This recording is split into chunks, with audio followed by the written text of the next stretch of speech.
Powered by Sports Interaction, Canada Sportsbook. Hello, everyone, and welcome back to Game Over Winnipeg. As always, my name's Lyss. I'm one of your hosts, and I'm joined by my friend Max today. Max, how you doing? Oh, and I might have muted you because I can't hear you. We're good. My bad. I'm doing pretty good. Excellent. Always good when it's on someone else's end and not mine. But Yeah. I'll take the blame on that one. But yeah, I'm doing pretty good. Better than I was in that first period. But, boy. you know. I was texting Max, guys, before the game, and I was like, oh my gosh, like, hey, here are the things that I'm ready to talk about, like all the things that I like about the Jets they're doing tonight, and it's proving my point that they need to do those things to do well. And then they stopped doing them, and the back 40 minutes of that game were just not what I was looking for. I don't know. It looked like two different games. It was really weird. Because I thought they were playing a really solid game in that first period. The Bruins were really flat-footed, which is something I've noticed they've been doing a lot in the past few games anyways. But interesting. Yeah, because I was ready to come into this after that first part because I was excited about this game because I haven't been able to watch the Bruins a ton this year, and obviously, 4 regulation losses. They're a freaking juggernaut right now. So I was looking forward to seeing what they were so good at and all those kinds of things. But then I just found that they didn't look bad or anything right out the gate, but I was excited to talk to you and be like, okay, what didn't they do tonight? And which is why the Jets ended up winning. And then that didn't work out. Yeah, it's weird because I think there was a stat over a 5-game period a couple weeks ago. Like a team was scoring against the Bruins within the first 3 minutes or so, every of those games. And it's just they're starting slow. And then I guess they have a speech in the first intermission and they just come back stronger. I wish they would just start better, but no, absolutely. Against a team like, I don't know, Toronto, you might not be able to come back in that. But They did tonight, so yeah, absolutely. I'll take it. My dad was saying, it was so funny, he comes up and he's like, yeah, I think they were saying on the broadcast that the Bruins are one of the best teams in the third period. And I was like, I think I've heard 8 different things tonight that the Bruins are the best at. So I'm not even really surprised at this point, but that definitely makes sense just knowing the way that team is composed. I'm not surprised that they're a strong finishing team that's able to come back. When you go down 2-0 early on, that can really set the tone. And like you said, someone must have talked to them in the first period. They must have their system that they're started not so great. Short memory. Yeah. Let's move on. I guess so. And there's even been I forget which game it was. It was one of the recent Bruins games. And in the first period, they really struggled. I think they were down 2-0 in that game too. And Montgomery said he had a talk with them in the first intermission. Nothing happened. They did nothing. The second period was meh. They allowed another goal or so. And then Montgomery just said, Bergeron, this is your room. And then they came back and won it in the third. And I think it might have gone to overtime. So it just speaks to the leadership that's in that room. Is you don't even need Montgomery, but he's doing a better job than Cassidy was in certain aspects too. I'm expecting the regression to come at some point, but it hasn't come yet. So I'm ready to be disappointed for a huge losing streak, but it hasn't come yet. Absolutely. Yeah, no, I don't. Yeah, I am all about the regression. I feel like it's the word I use all the time. Anytime a team is really, really bad, I'm like, don't worry, guys. They'll figure it out. Our team is really good. I'm like, chill out, guys, sort of thing. But the Bruins, I want to talk about something. Kate in the chat asks if your opinion, Max, has changed on the Jets since the start of the season, and that's making me think of a thing I saw on TSN earlier today. It's a question I want to ask. Who do you think has had a more surprising start to the season, the Jets or the Bruins? And I'll preface that by saying the Bruins record is obviously more impressive, but personally, I thought they were a much better team going into the season. So it's interesting. What do you think? I'd probably agree with that too. I thought that the Jets were going to rely solely on Hellebuyck, which they usually do, but they've been playing better in front of him, and he's been better than he has the past couple seasons. But the Bruins, like you said, they're a good team on paper. It was just the questions of when Marchand and McAvoy are out to start the year, are they going to tread water? Are they going to be good? They were much better, and McAvoy and Marchand came back a lot sooner than expected too, which helps. So I think that's the surprising aspect for the Bruins team. But like you said, on paper, they're a good team. They've been here before. A lot of this core was just in the Stanley Cup Finals a few years ago. So I would say the Jets are probably a more surprising team based off this performance so far, at least. Yeah, absolutely. I think that both teams are outperforming in some capacity. And so the Bruins, Yeah. like you said, we knew that was a good team, but like 0 regulation losses at home, 4 regulation Like, losses at Christmas. Nuts. That's insane. That's crazy. That's nuts. Yeah, And it's hard to wrap my head around that. Yeah, even looking at the Jets and knowing that I can count on my fingers, not anymore, because now they're at 11 losses. The amount of losses they've had this year, it's like, you know what? Okay, I'll take that. But Yeah, I want to talk a little bit about specifically the 2 Jets goals tonight. We'll talk about those, and then we'll talk about the Bruins ones too. I'll kind of talk about them from my perspective of, what I liked from my team on the ones that we scored, and then what I didn't on the ones that we didn't. But that Scheifele goal early on, that was nice. That's his 8th consecutive 20-goal season, so congrats to the boy. But thoughts on that 8? one? Wow. That was a bit of a frustrating one. Grizzly kind of expected the play to advance a bit further, and he just totally left Scheifele just by himself. And it was a nice feed and even nicer finish. That kind of, I think, caught Swayman off guard too. I don't even think he expected him to get the puck.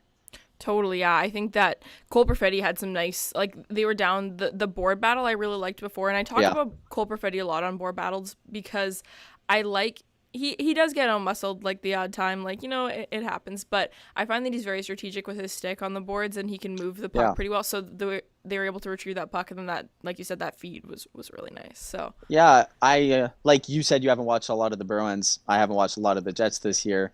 And I was really impressed with Cole Perfetti. You could tell that he belongs there. And like you mentioned with the board battles, it's not as much as physicality like a Charlie Coyle. He's just intelligent, and a lot of the moves he has on the board battles are just hockey IQ. He's just smart with his stick. Totally. And I'm glad you noticed that. Because oh yeah, people are it stuck out he's right not away. Shoving guys. I'm like, oh, he's figuring it out. But they have players to do that on the team. There's bigger bodies if you want a guy to just a Taylor Hall cross check if you want that, Can we talk about that for a second? For Yeah, those of you who need to recall, if you were watching the game, I'm sure you remember this. Ville Heinola's going down, puck was cleared by the Bruins, and he's like, oh, I'll go get this. And Taylor Hall just kind of attacks him randomly, in the middle of the circle. If it was on the boards, I was saying this before, if Ville had the puck and he was in the corner and Taylor Hall came and cross-checked him into the boards, I still wouldn't have been happy, but it would have been that's what guys do. It was just the most weird, random mid-ice cross-check. It was Ville had hit him previously in the game, but nothing had happened. And it's not like they have a history of past years either. It's just Hall was just, I'm just going to cross-check him now. I don't understand it. I was just laughing. I'm like, what was the point? It was definitely funny. And I got a shout out. I'm wearing my Ville Heinola. I don't know if you could tell. Where's my number? I'm moving my thing in the wrong way. Do you guys see my number 14, my Ville Heinola Winnipeg Jets playoff sweater? Oof. This used to belong to the boy. So it's my game worn. That's sick, actually. Yeah. So collected this one from random Twitter connection, so that was pretty cool. I am a huge Ville Heinola fan. He is my protected little prospect for the Winnipeg Jets, and I think very highly of him. And I know I said we'd talk about the goals, but we're going to talk about him first, and then we'll go back to the goals. But I thought that Ville actually had a decent game tonight. I've been a little bit stressed about him because he was so sick for a while. His last game was his first NHL game in 3 months. It was his first pro game in a month because not a month, but 2-3 weeks because he'd been out sick, and the AHL, the Moose only play on the weekend, so it was just kind of awkward for timing. I thought he looked good tonight. Max, did you notice anything about him? Any thoughts on the player? I think he was just solid. There was nothing egregious, any mistakes, and I think a lot of the time with defensemen especially, you don't need to have those plays where it's wow, that was a really nice play, or really need to stand out. If you think back and there was nothing that was overly negative, I think it was a solid game. And when you mentioned that he was out for a long time, you can't really complain too much with that either. Absolutely. And that's always the fear with Ville Heinola, is the blatant mistakes, because he is a very high risk, high reward type of player in a lot of the things 100%. That he does. So there will be the odd time where he'll make a mistake and people will freak out over it. But I thought, like you said, I thought he was good and solid tonight, particularly on the Nick Foligno goal. I'm gonna go on my Ville Heinola rant here. Obviously he's my favorite, I love him kind of thing, but and I go to bat for him on Twitter all the time, and people get annoyed and they're like, oh, it's because he's your favorite, all this kind of stuff. The reason I actually just get so frustrated when people talk about him is because they say that he's bad and then cite the wrong things. He's not the best player in the world. There are a lot of things that he can work on, but they're like, he's small. He can't box out guys in front of the net. That's like something he's actually really good at. Like the Nick Foligno goal, for example. Kyle Connor lost his man. He and Dubois went for the same guy. I was 100%. like, what's going on here? Ville Heinola had his guy positioned out. That guy couldn't have even gotten a tip if he wanted to. Obviously, it was a nice shot. Didn't need one. Those are the things that he's good at. And I thought that he was fine in that area tonight. I was happy about that. I noticed that the complaints you have over him is the same that some Bruins fans have over Matt Grzelcyk.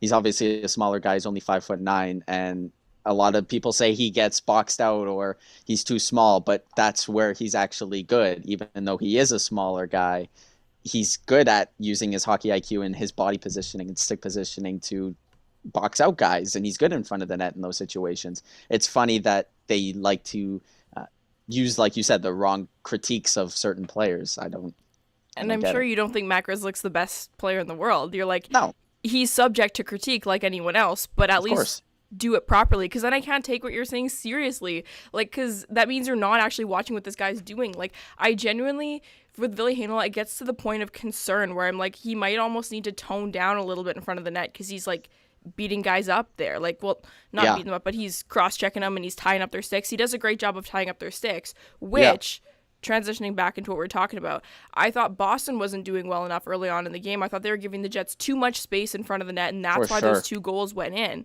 And that's something that I've been begging the Jets to do all year, is get more of those chances in the front of the net. And it was like awesome at the beginning, and then it wasn't. Yeah.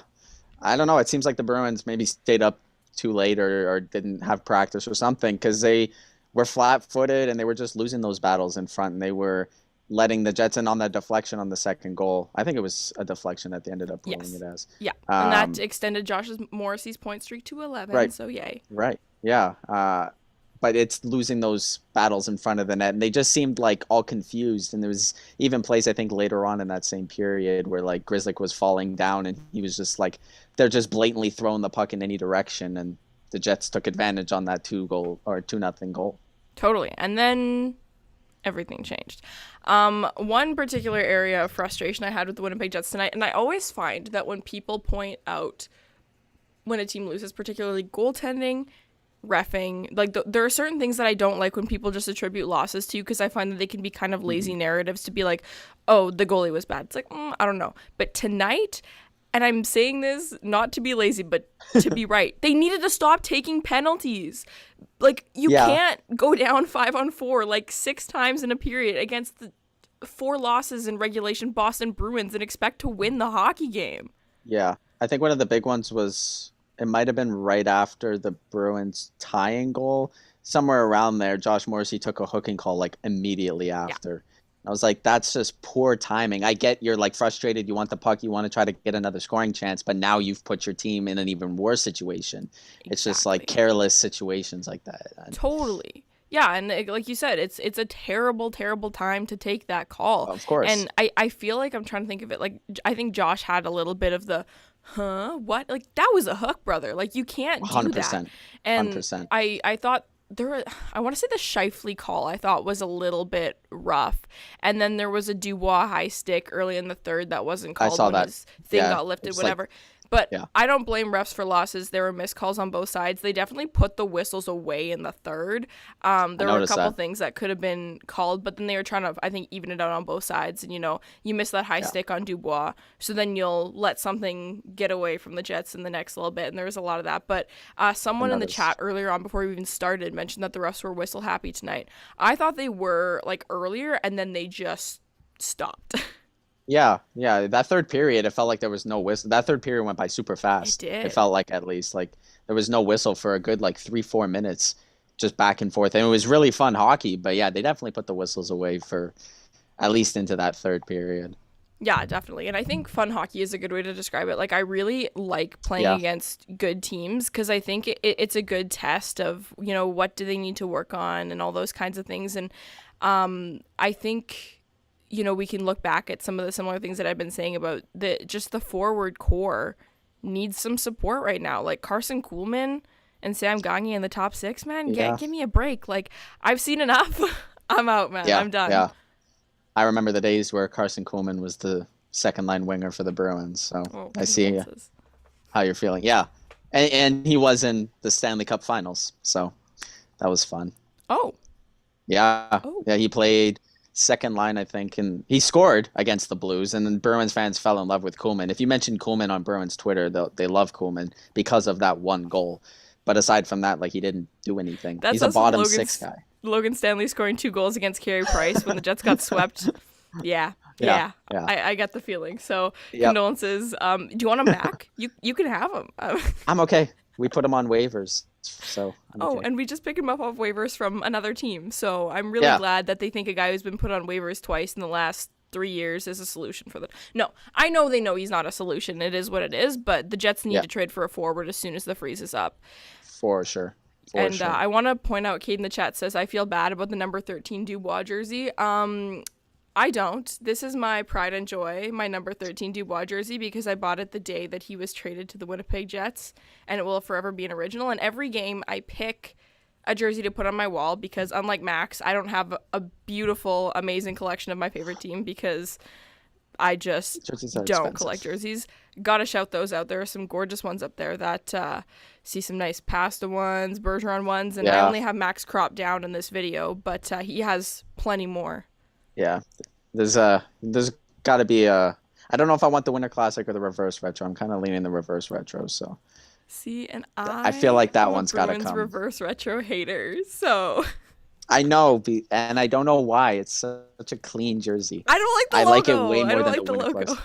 That's the best part. I know, but I'm a hater, so I understand though why people like it, and I think it's the kind of thing that like I might just be like I said, like a hater, and I actually really like the Bruins logo. A lot of people think it's really boring.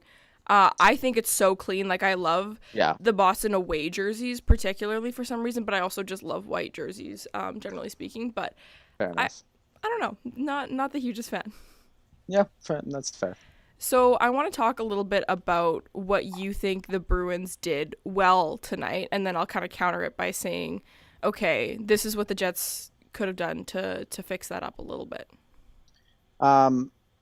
It was like a flip from what they didn't do well in the first, not playing well in front of their own zone, not getting enough pucks through the neutral zone, just bad clears in general, and losing board battles, something they completely flipped around. There was great forecheck. They completely clogged up the neutral zone through that second and third period. And I think before the Nick Foligno goal, I checked the shots because I was like, it feels like the Bruins are dominating. And the shots were like 10-2 Bruins. They were just neutralizing anything the Jets had. And because the game was tied, they didn't need to be as aggressive offensively, which forced Winnipeg to kind of feel more aggressive. And that's where they eventually were able to strike on the Foligno goal. So they showed that patience that an experienced first-place team with 4 regulation losses has. And they showed poise. And once they were able to, even off that lucky bounce off, the boards and ended up being the first goal for Pasternak, they used that as momentum, and then they just shut the game down from that point on. Totally. And that's, again, 2-0 lead, most dangerous lead in hockey, right? You never know when those bounces are going to come. I will go on and yell about how Hellebuyck needs to stay in his net, because if he had, that goal would have been a little bit different, all that kind of stuff. But just, like, what a bad bounce. And I can't blame Hellebuyck for anything that happened tonight, especially early on. Max was getting frustrated. He's like, this guy. Man. That one power play, we had a full 2 minutes. I don't know the Jets players who were on the penalty kill at the time, but every single one of them was every single one of them is on the penalty kill. I'm sure it was literally pick a guy out of a hat. I'm sure he was on at some point. They don't have guys who penalty kill. Go on. Yeah, but they were just all stationary. They were exhausted, and the Bruins were just like puck possession, finding passes, tips, and everything. And Hellebuyck was just stopping everything, or they were missing the net, and it was the most infuriating 2 minutes. And then the Jets almost scored the other way and got like time on attack on the other side. And I was just preparing for another goal for Winnipeg there. Thankfully, it didn't happen. I was about to lose it. Yeah, there was definitely some I can't even, people tweet it all the time, but I never say it out loud when they're like Vezina-Buck. I don't know what it is. People say it all the time. Yeah. In that first period, it was definitely in existence. Like he was 100%. He was good. He was very good. Before we keep going, I just want to quickly shout out our sponsors at Sports Interaction. Do a quick ad read for them. Do you think you know what way it's going to go? Make your bet with Sports Interaction. Whether it's hockey, football, or basketball, Sports Interaction has you covered. Bet pregame, live, in play, or on one of our many prop bets. Sports Interaction makes it easy to deposit, play, and cash out. Join now and see all sports betting has to offer. Want to bet? Head to sportsinteraction.com/SDPN. That's sportsinteraction.com/SDPN. 19 plus, please play responsibly. If I was going to bet on anything in this game, it was going to be that Dylan Sandberg was going to have a bit of a rougher go with Neil Pionk as his partner. I don't know, like you were saying before, you haven't watched a lot of Jets this year, but Neil Pionk is a little bit of a... He's just had an interesting season, and Dave mentioned it in the chat, talking about the Jets and kind of some of the things that went wrong with them, and he says not to mention whatever Pionk and Dillon are doing. And Neil Pionk has just been a little bit of a rougher go, and so has Brendan Dillon, and they switched the pairings partway through last game, and then they started the game with the same pairings. Obviously, Dylan DeMello and Josh Morrissey stayed on top pairing. Josh Morrissey, I thought, didn't have his best game of the season. He was playing like a normal defenseman tonight, not like a god-tier defenseman, so it is what it is. But then Ville Heinola and Brendan Dillon were together, and Dylan Sandberg and Neil Pionk were together. Dylan Sandberg had that one absolute pizza that led to the David Pastrnak breakaway. Connor Hellebuyck, God bless.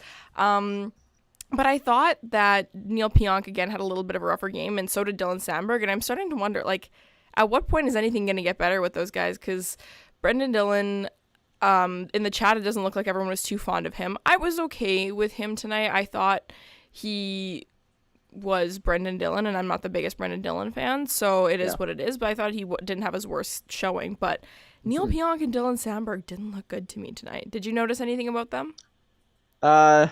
Not overly particularly, but like they just didn't seem fantastic. Like you said, they just seem meh, I guess is the way to describe them.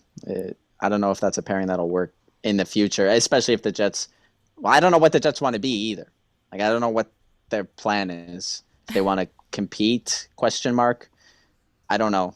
Because they're like middle of the road. I don't see them as like a contender at all in the West. But they could be if they make certain moves, like not having Carson Coleman in their top six.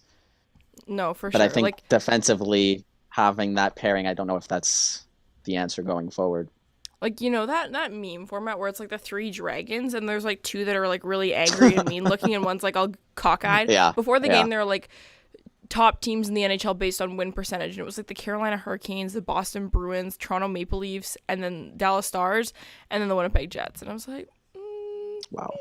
I think I know which one they are, but I think the Jets are frauds, but there have been a lot of things that they have done that have impressed me this season, but like you said, I still don't see them as a contender. I could be swayed very quickly if their D could figure it out a bit and if they could get Ehlers back and trade for another forward, because even with a fully healthy team, God, they need a top six forward. They need a top six forward. What's the prognosis on Ehlers? So he had sports hernia surgery a month ago or so, and so that was like 8 to 12 weeks recovery, but he went on the trip with them this week. So I don't know what that's about. Maybe just last road trip, wants to hang out with the buddies. Like I'm not sure, but I think the healing process is going well. He's skating already and stuff like that, so we could see him, you know, relatively early into the new year. You know, maybe end of January. I expect he'll be back around All-Star break time. Like that would be probably the most likely scenario, but we'll see. And I think it'll be a very different Winnipeg Jets team when he comes back. Right. Well, for sure, adding a guy like Ehlers to your lineup makes you a better team regardless. You just kind of hope that they make the move even before he comes back for a top six player, because you don't want to get complacent, like knowing that, Ehlers will come back. We don't need to get help now. But like you said, even when he comes back, you're still going to need another body in that top six. Absolutely. Did you have any particular highlights of players from the Bruins tonight that you thought looked good? Swayman, again, I don't understand teams that aren't like mine, and I never question whether or not Connor Hellebuck will get the start unless it's on the back half of a back-to-back. But I know that the Bruins run a form of a tandem. I know Allmark's their starter, but I know that they sometimes start. Was there a reason for the particular Swayman start today, or is it just kind of, pulled his name out of a hat? I don't know. I was expecting kind of an Allmark start because usually, well, I guess against a hot goalie, they'll often play Swayman, which is kind of weird. Who was it the other day? Sorokin, I think they when they played the Isles, they played Swayman, I believe, in that game. And I was expecting an Allmark versus Sorokin, two of the best goalies in the NHL again. Totally. I was expecting Allmark again for that. The Bruins do have a back-to-back tomorrow. They played the Devils, so they might want to be going to the Devils, who have been struggling lately too. Yeah. I don't know. I typically now am kind of in the position like you are with Hellebuck, where last season it was flip a coin if it's going to be Allmark or Swayman. This season I'm pretty confident most starts are going to be Allmark, unless it's like last minute Montgomery's like, oh, it's actually going to be Swayman, which is kind of what it was today. Totally. I actually, speaking of back-to-back, I got to do a quick look up here of the Capitals and Sens game tonight. Okay, so Alex Ovechkin did not pass Gordie Howe tonight, so Dave Riddick getting the start tomorrow against the Washington Capitals. It's coming, boys. Book it. Now, Sports Interaction, go and place a bet on that, because people love hitting milestones against the Jets, and it's also Dave Riddick. So, bless his heart. Seems like a nice guy. Has done what I was hoping he would do tonight, but it's Alex Ovechkin. It's the Gordie Howe record. Come on. Yeah. I was looking at the schedule for the Bruins, and we don't play the Caps until like mid to late February. I think it might even be after the All-Star break. Just please, somehow don't go on a long streak of like not scoring Ovechkin. I don't want that record to be broken against the Bruins. Don't worry. We'll get you. We'll do that for you. Don't worry about it. I'd be petrified to be a goalie. Like, if he ends up getting to Gretzky's record, like being that goalie that lets in that goal, that breaking goal. Is that a good or bad feeling? I think it's bad. I mean, unless it's like some like guy who like an e-bug or something like that, who's just like it's your story. It's like, hey man, I let this in. But yeah, like, I guess so. I don't know. Yeah, I think it's a bad thing. Bittersweet. I'm not sure. Yeah. But I just want to know. Hey, ooh, go on. If he breaks it tomorrow against Dave Riddick, then, or if he breaks Gordie's against Dave Riddick, then all the credit to Dave Riddick. Yeah, shout out Dave. Big save Dave. Come on. Yeah. Except not a big save on that one. It was so funny. Oh my gosh. I don't know what broadcast you were watching tonight, but I was watching the Jets one, and they had Craig Button on in the first intermission, and he started talking about Alex Ovechkin. It was so funny. It was like yes. Christmas being on December 25th, like the sun rising in the east. You know, I was like, oh my, okay. But honestly, Ovechkin's going to score from that spot. Yeah. So funny. And he kept saying multiple times that he has scored over 800 goals. So I don't know when they plan to release that. But I mean, he's been on like he hasn't scored since he scored his 800th, right? Because 801 is how? Or is it 802? Yeah. I don't know. Besides I forget, actually. It is what it is. But final thoughts on that game? Anything else that you feel like we've missed or that you wanted to touch on your team tonight? I thought puck possession from that second period on for the Bruins looked really good. I was impressed with David Krejci tonight. His passing seemed like on point, and there were a couple times where his shots, even the Jets commentators were like, oh, Pasternak's shot. No, that was Krejci. He's been shooting the puck, which we usually don't see from years past of Krejci. So I'm loving that from him. Bringing him back on that second line center makes me very happy. So I'm happy with his game, and Jake DeBrusk also had a solid game from what I watched. Yeah, definitely.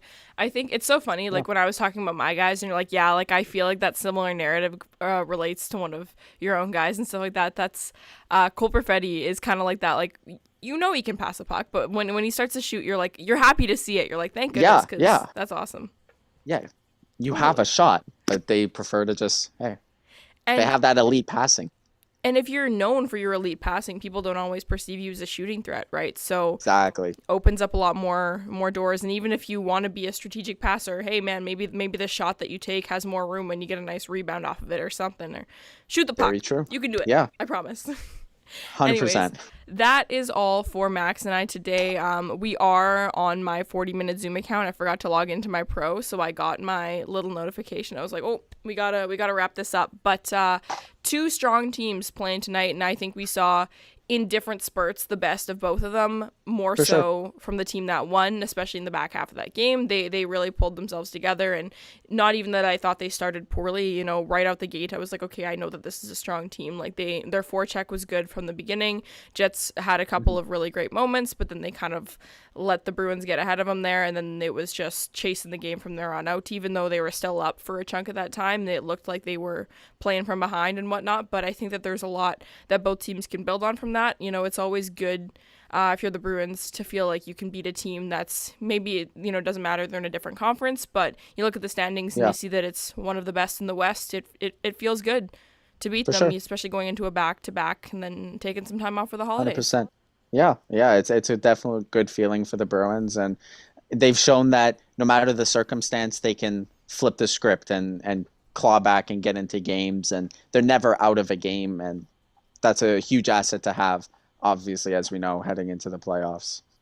Absolutely. So, Max, thank you so much for taking the time and coming to join me. I'll do quick little socials plugs. Like, of course, guys can find me on Twitter. My username is @LyssHood. Max is also on Twitter. I want to say, I'm not going to butcher this. It's @TKDMaxBJJ. Is that track? Beauty. Nailed it. Perfect. And Max is also on TikTok. You guys are in the presence of a celebrity tonight. Max has like over 60,000 followers on TikTok. So big deal. He's doing some charity work by coming and chatting with me today. But for sure.